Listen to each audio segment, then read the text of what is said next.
Hi guys, in this video I'll show you how to get Quotex on your iPhone. So make sure to follow this process step by step and you will be able to do it. So the first thing is just go to your mobile browser, either it is Safari or Chrome. So just open the browser and once you're on the browser just search Quotex on here, and once you search Quotex you can just open their website. This is the website of Quotex. Make sure to open their website and log in with your account. As you can see, like my account is already logged in, and if you're not already logged in, just make sure to log in with your account. And once you log in with your account, you will be seeing this home section on here.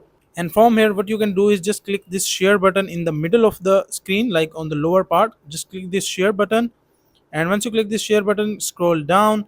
And once you scroll down at the end of this page, like you can find this option called add to home screen.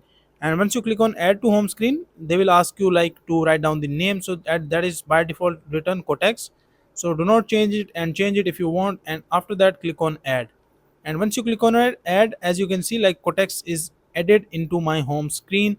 So now you can just close the Safari and use the Quotex. If I open the Quotex from here, you can see that that will directly lead me to the home section of Quotex.